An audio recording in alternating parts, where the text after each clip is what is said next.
এককভাবে বাংলাদেশের সবচেয়ে বড় গোচর ভূমি হিসেবে বিবেচিত শাহজাদপুরের বাধান ভূমি। বাধান ভূমির সিংহভাগ সিরাজগঞ্জ শাহজাদপুর উপজেলায় আর বাকি অংশ পড়েছে পাবনা জেলায়। আগে বাধান ভূমিটি মোটামুটি ১৬০০ একর জায়গা জুড়ে বিস্তৃত থাকলেও বর্তমানে এর আয়তন দাঁড়িয়েছে ১০৩৩ একরে। চলন বিলের দক্ষিণ পূর্ব অংশে অবস্থিত বিস্তৃত বাধান ভূমির প্রকৃতির এক অপরূপ লীলাক্ষেত্র।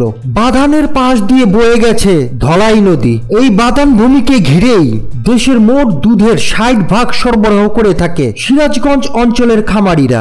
বছরে উৎপাদিত হচ্ছে প্রায় ৩৫০০ কোটি টাকার দুধ। বাধানের খামার থেকে সকাল বিকাল দুধ দহন করে এখানেই বিক্রি করা হয়। আর এই দুধের উপর নির্ভর করেই গড়ে উঠেছে সরকারি মিল্ক ভিটা এবং বেসরকারি প্রাণ ডেয়ারি, আরং দুধ, ফার্মা ফ্রেশ, আফতাব ডেয়ারি সহ বেশ কিছু দুগ্ধ সরবরাহকারী ও প্রক্রিয়াজাতকারী প্রতিষ্ঠান। প্রায় ৪৫টির অধিক দুগ্ধ সংগ্রহকারী কোম্পানি তাদের এলাকা ভিত্তিক এজেন্টের মাধ্যমে সকাল বিকেল খামারিদের গাভীর দুধ সংগ্রহ করে থাকেন। আর এই দুধ উৎপাদনে দেশে কিভাবে নীরব বিপ্লব ঘটিয়েছে সিরাজগঞ্জ উপজেলা এবং পদ্মচর কিভাবে নতুন সম্ভাবনার দুয়ার খুলেছে বাংলাদেশের জন্য, তাও জানাবো আজকের ভিডিওতে।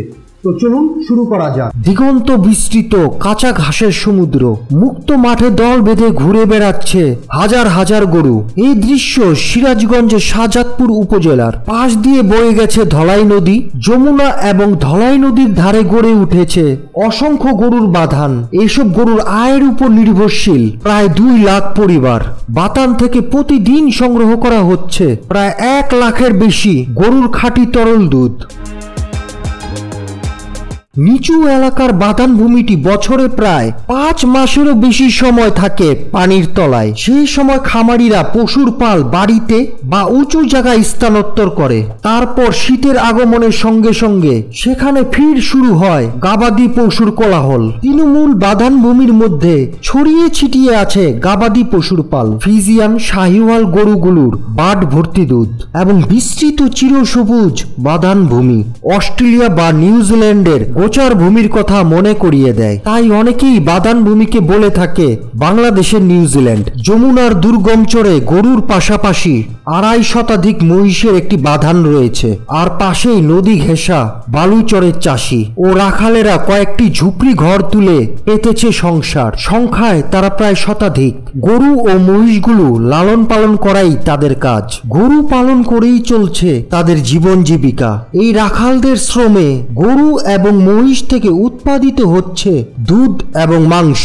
৫ থেকে ১৫ জন মিলে একত্রে একটি বাধানে আয়তন বেঁধে ২০০ থেকে ৭০০টি গরু পালন করে।